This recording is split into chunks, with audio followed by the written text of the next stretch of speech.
burning low. Shalom Mishpacha, welcome family, back to another episode of A Small Sanctuary. Come prep for Hanukkah with Rabbi Esther. First stop, the mall.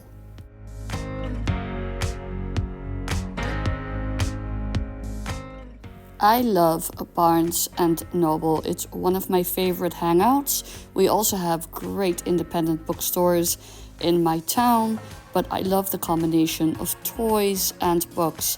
That works great for birthday gifts and Hanukkah. So here I'm checking out the selection for my littles, and of course I headed over to the book corner for kids. I picked up these, and now it's time for Target.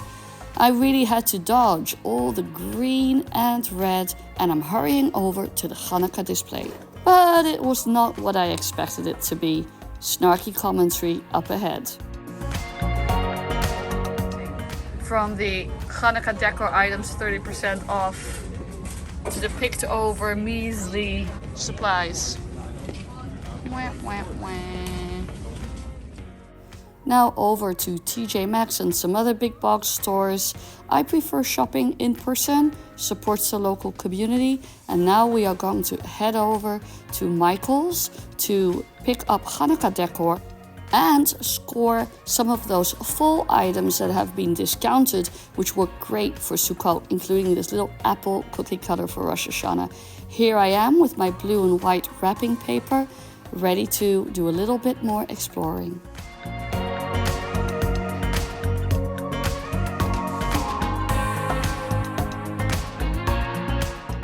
My garden has a slope and we have guaranteed snow where I live, so these snowboards for all my kids is just what the doctor ordered. Now let's go for lunch and downtown.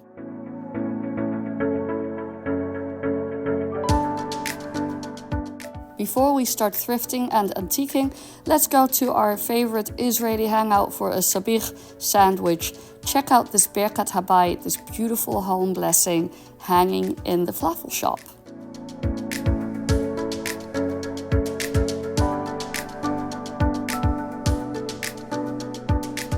Fortunately, fall colors are still with us a little bit as we head to one of my favorite antique stores.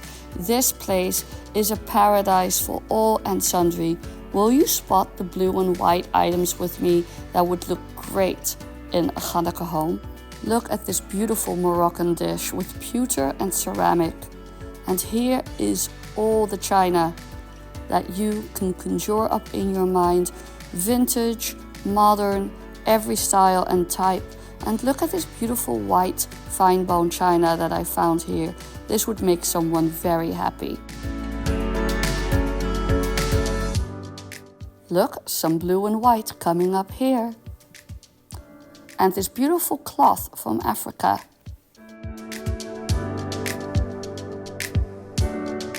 The autumnal light streaming in through the window with all of this colored glassware was just so beautiful.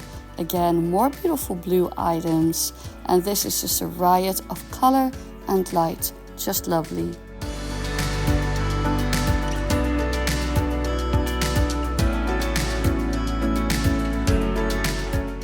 I love how quirky and eclectic this place is, filled with little treasures and oddities to explore and discover. Thanks for shopping and thrifting with me.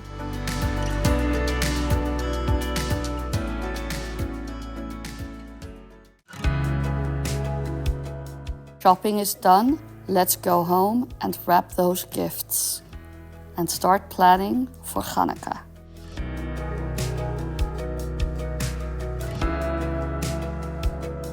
Let me talk you through my Hanukkah haul this year. I'm going to divide it up into Hanukkah supplies and essentials like that, and crafts and toys and sundry. So these are Hanukkah supplies. Wrapping paper. These are the only two specifically Hanukkah themed wrapping paper rolls that I could find in my locality. They are from Target. Let me turn this one around. And they're perfectly fine. They will do the job. I'm definitely going with a blue and white theme this year. I've done gold a lot in the years past, and I'm doing gold a little less. So that's what that looks like. And then I got these other kind of more generic themes, little winter themes here. I love this holographic paper. And then some other kind of shiny textured paper. I got these little electronic tea lights for our mantelpiece because I obviously don't really want to light real candles on my mantelpiece, but I kept it pretty low-key on decor because I already have a lot of decor. What I am doing this year is I'm making a new wreath. So this is my wreath base. I kind of like this better because it's sturdier than the wreath base I've used before. And I'm just going to go with this kind of farmhouse patterns ribbon. They didn't have a lot of blue ribbon options. This is from Michaels, and everything was either still left over from fall or anticipating Christmas. So it was a lot of warm tones and it was pretty hard to find something blue. But I actually do like this, and I got a little accent gold ribbon to weave through the wreath. So I look forward to putting that wreath together. I have some metallic paints, acrylic paints, which I'm excited to use, and my kids will be excited to use them too. And some paint brushes, of course. I got some gelt. I will be ordering my usual gelt, which comes from Divina Fairtrade chocolate. I saw this gelt at TJ Maxx. So I like it because it's in these cool wrappings, very pretty. And each of my kids will take these to school to share with their classmates and bring a little bit of Hanukkah joy and light to their classmates. In our sundry category, also to be filed away under hashtag first world problems, is that one of our two black cats didn't have a basket upstairs near the fireplace, and the other one does. So we wanted to, have two so they can sleep next to each other. Let's go to crafts. I saw these houses. They're great for the mantelpiece, and they remind me of the houses in Europe where I am from. So that feels really cute. And there's a little LED light that makes them light up. It's a little bit on the edge of being Christmassy, but I do think they're cute, and that will be probably their first day Hanukkah gift so that they can paint them. I bought myself this coffee shop house, which I'll turn into a tea house. Further along, these wood crafting supplies. My middle child loves unicorns and painting unicorns. The rainbow is for the preschooler, and the big sign is for my oldest child, who will be excited to make something like that and hang it on his bedroom door. Supplies, Sharpies, of course, and other markers, pencils. These markers and these pencils I had in storage from another time, ready to give for Hanukkah.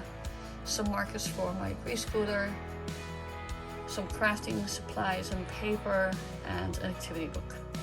For my daughter, I got this jewelry making set, which is very cute, and she'll get a kick out of that.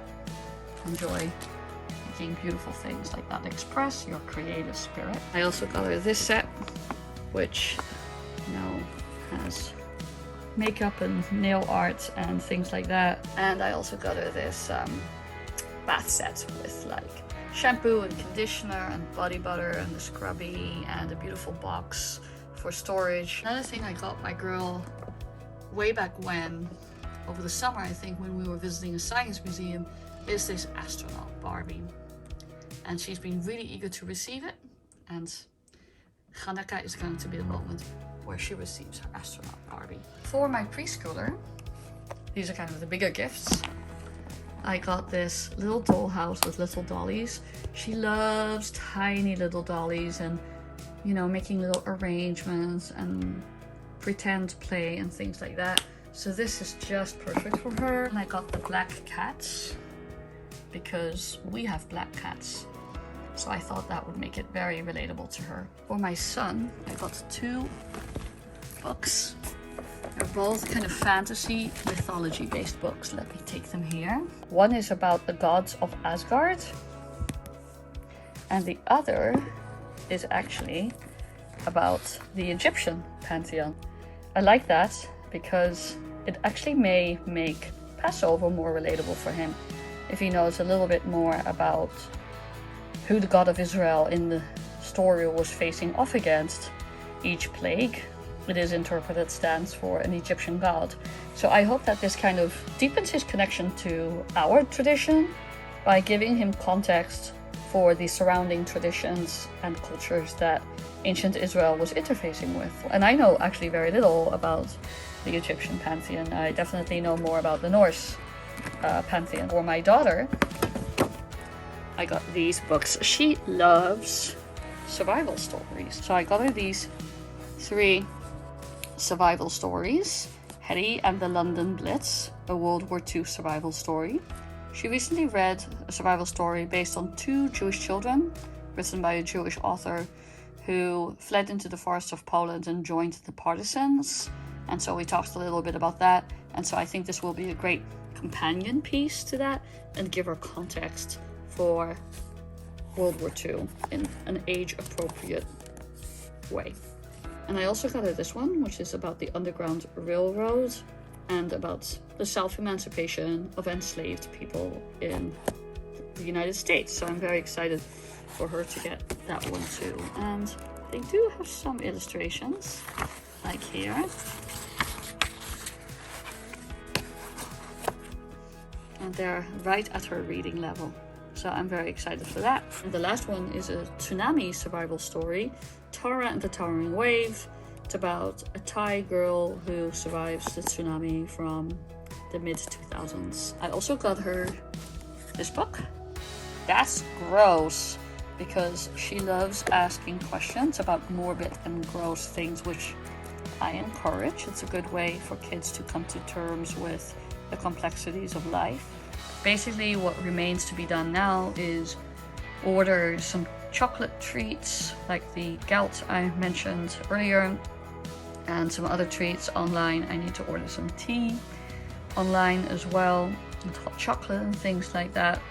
And I do that through Divina, and for my tea I use the Republic of Tea. And I believe that they may even have some Hanukkah tea. In terms of decor and other things, I am pretty much set. Lastly, I create careful lists to administrate what I got, and then the wrapping and the other preparations will begin. See you in the next video. Like and subscribe if this content makes you feel Jewish joy, and I'll see you soon. Bye!